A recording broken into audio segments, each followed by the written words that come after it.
Continuamos en Noticiero 9 Central y como cada viernes tenemos nuestra columna de salud.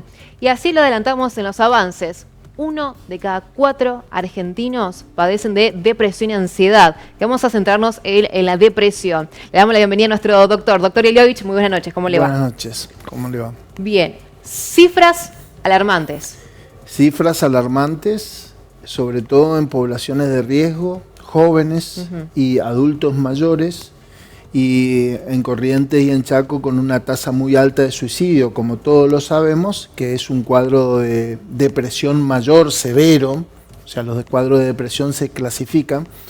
Entonces es algo que estamos viendo, no sé si post-COVID o como consecuencia de una sociedad cada vez más individualista, cada vez más egoísta, que se preocupa por sí mismo, y entonces queda mucha gente aislada, y el aislamiento, el estrés crónico, el estrés continuo y determinadas situaciones hacen que se generen problemas al principio psicológicos, y esos problemas psicológicos crónicos generen una alteración en el sistema nervioso central que hay que tratar, hay que identificarlas y tratar, y son alarmantes.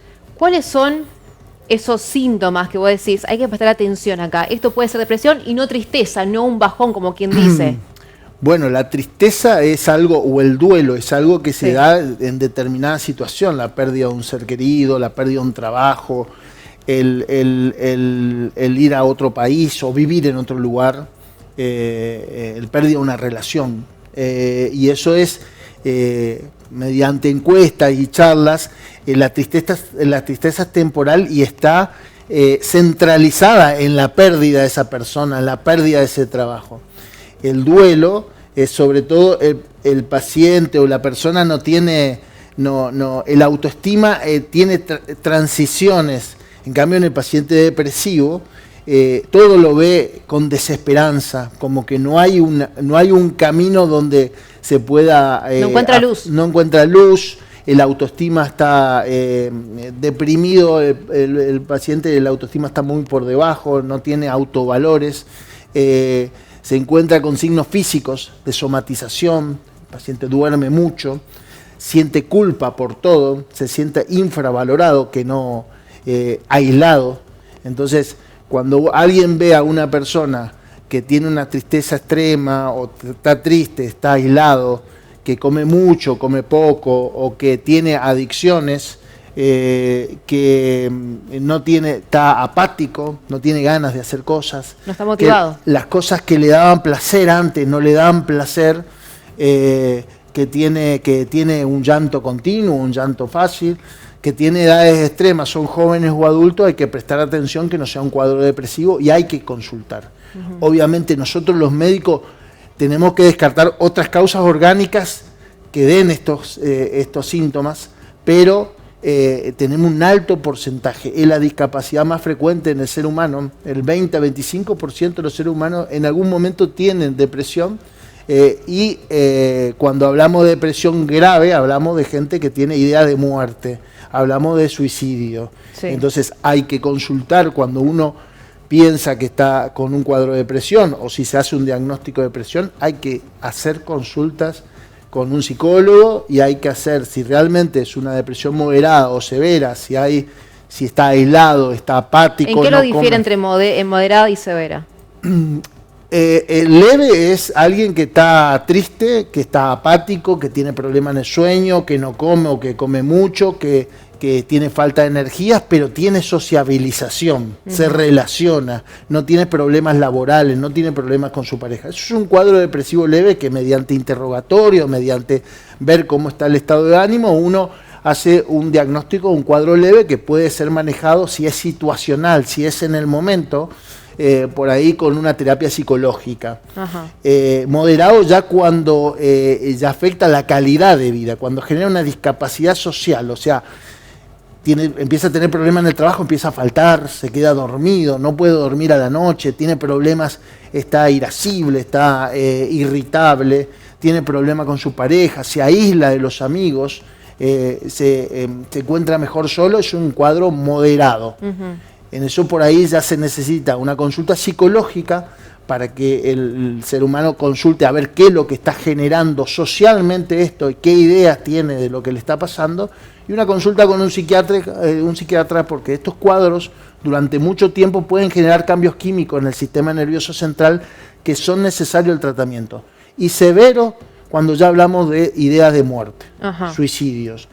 Las causas de suicidio y los intentos de suicidio, por más que sean leves, en realidad son un llamado de atención, y entonces hay que consultar y hay que desmitificar el tema de que las consultas psicológicas, las consultas psiquiátricas son para la gente que tiene problemas serios psiquiátricos, que están locos. La depresión se trata con terapia psicológica y con psiquiatras. Está ese mito todavía, ¿no? En la gente que decís, no, o es más, al psicólogo, no voy al psicólogo, no, estás loco, o al psiquiatra, está todavía ese prejuicio. Sí, hay varios mitos, por ejemplo la consulta con el psicólogo y sobre todo la consulta con el psiquiatra.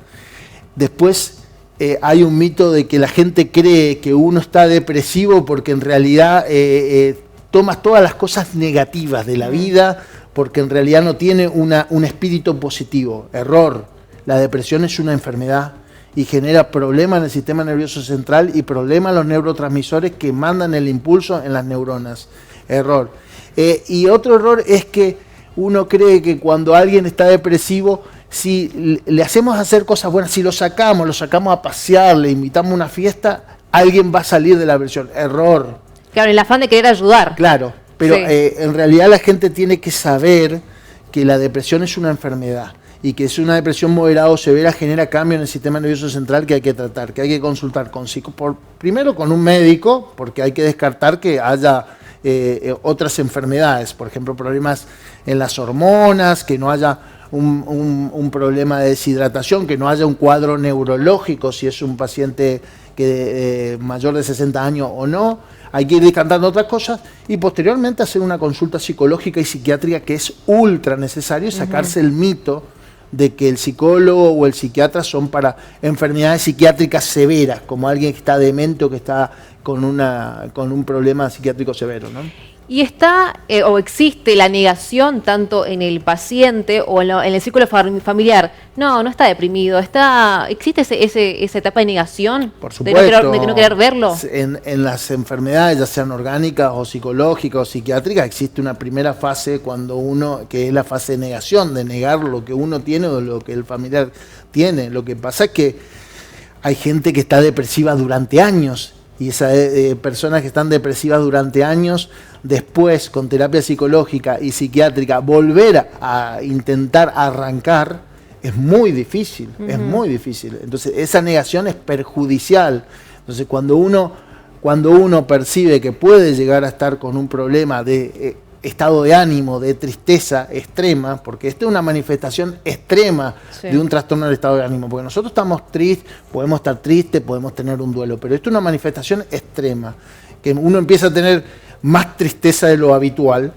Entonces hay que consultar o hay que incentivar al familiar para que consulte, porque después le diría que puede llegar a ser tarde, porque la rehabilitación social y la rehabilitación en los estándares de vida o en las situaciones de vida cuestan muchísimo más. Es una enfermedad muy frecuente, cotidiana, que tiene tratamiento y que hay que consultar con los especialistas que corresponden. ¿Se presenta en algún sector etario particular o puede estar en niños también inclusive y aparecer en cualquier edad? Se presentan en cualquier grupo etario, pero los grupos de riesgo son sobre todo los adolescentes. Bien.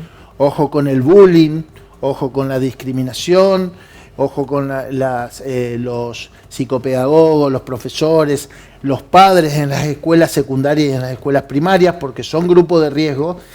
Y en la gente anciana donde por ahí la soledad, el hecho de sentirse infravalorado, el hecho de abandonados y el hecho de sentirse vulnerables, más débiles, hace que por ahí el estado de ánimo decline, y esa declinación crónica o aguda por determinadas situaciones hace que generen trastornos en el sistema nervioso central. Y por ejemplo en los adolescentes que están quizás un poco más expuestos a esto que mencionabas, al bullying, a otro tipo de situaciones, ¿cómo puede ser por ahí la mamá, el papá, para generar quizás un tipo de confianza, una relación, para que le cuente el chico o el joven, el adolescente, que hable? Bueno, esto es muy difícil. Esto es una situación muy compleja, esto es algo que hay que es algo actual, que no se sabe cómo afrontar en la escuela secundaria y en la familia, ¿no?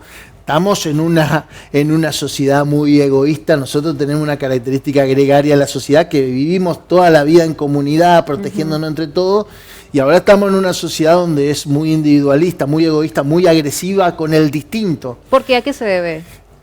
Bueno, eso es algo que eso no lo puedo definir, pero es algo actual, ¿no? El distinto es generalmente agredido, el tímido, el introvertido, el que no está dentro de la manada, y ese sufrimiento que tiene hace que generen problemas, estos problemas psicológicos y psiquiátricos que pueden llegar hasta inclusive terminar con suicidios, ¿no? Con suicidios. Entonces, ojo con los chicos que se cortan, que está por ahí, se ve bastante, que se cortan las muñecas, ojo con los chicos que se aíslan, ojo con los chicos que tienen adicciones, que continuamente vienen con borracheras, o que tienen algún tipo de adicción, o con que duermen mucho, o que no tienen relaciones sociales. Los padres tienen que estar alerta frente a esto. Y bueno, la relación entre los padres y los hijos tiene que haber un diálogo, tiene que haber una comunicación. No es mi especialidad eso, obviamente hay gente muy especializada en esto, es por ahí un atrevimiento hablar de esto, pero realmente se ve cada vez más, y yo como clínico en el consultorio lo veo cada vez más, y obviamente lo derivo con gente que maneja esta situación, que son situaciones realmente, trastornos alimentarios, problemas de adicción, derivan en muchas patologías adicciones también, de gamers, chicos que están, por ejemplo, en los juegos 8 a 10 a 12 horas jugando en red. Son problemas que tienen relación, que a la larga o a la corta van a tener problemas con trastornos en la manifestación de las emociones. Entonces son cosas que nos tienen que llamar la atención, que nosotros tenemos que tener un diálogo fluido con nuestros hijos y no aislarlos a los distintos, ¿no? ¿Puede ser que la pandemia 2020 haya sido el punto de inflexión en este aumento de casos? Bueno, la pandemia ha aumentado el aislamiento, el temor, el temor a la muerte, el miedo. Se ve cada vez más casos de gente con problemas psicológicos. Se ven muchos ataques de pánico y mucha gente con depresión. Yo creo que lo de la pandemia, se están viendo las repercusiones sociales y psicológicas de haber estado aislado. Eso no es gratuito y creo que sí tiene relación. Yo no soy epidemiólogo para decir que hay pero creo yo que sí. Un contacto directo. Sí, un directo. Sí. Entonces, creo que es algo que hay que considerarlo, hay que tratarlo y hay que verlo como familia, como sociedad, que es un problema actual que estamos teniendo, y es un problema grave que puede terminar en suicidio y muerte, como estamos viendo en chicos jóvenes, sí, que ¿no? prestar atención. Corriente y resistencia, ¿no? Y por último, doctor, y para finalizar y agradeciéndole su tiempo, antes mencionaba que por ahí esto de incentivar a salir, eso quizás no es la mejor opción. ¿Cuál es la mejor, hablándole a mamá, papá, tío, familiar, amigo, que quiera ayudar, que identifica esta situación, esta enfermedad y quiera ayudar? ¿Cuál es la mejor forma de poder hacerlo? Bueno, no quiere decir que uno no incentiva a alguien que lo ve triste, no quiere decir que esté mal eso, ¿no? Porque cuando uno hace una consulta psicológica, la consulta psicológica puede ser una consulta individual o puede ser una terapia de pareja, si el problema es en una relación de la pareja, o una terapia familiar si hay un problema de separación, un problema de vínculo entre padre, madre e hijos. O sea, hay distintos tipos de terapia. No quiere decir que esté mal que uno trate de darle, pero la idea es fortalecer los vínculos, fortalecer el diálogo. El problema que estamos teniendo en este momento es que no hay diálogo entre los padres y los hijos. Entonces, tenemos hijos que están en las redes, el problema de las redes, que están comunicados con muchas personas y no hay diálogo. Entonces, Fortalecer el diálogo de padre e hijo, fortalecer el diálogo de la gente, de los hijos con los padres ancianos, de acompañarlos, y el diálogo va a generar que en ese diálogo se genere la problemática. Y si se genera la problemática y si uno tiene un problema, bueno, ese problema se lo trata de resolver en conjunto, porque si uno no identifica individualmente el problema, que está triste, no lo puede tratar de resolver, ¿no? Exacto. Así que muy bien, muy claro el mensaje, doctor. Y a estar atentos, a estar atentos a esta enfermedad que es la depresión. Muchísimas gracias, doctor. Bueno, muy amable. muchísimas gracias. Continuamos con más información.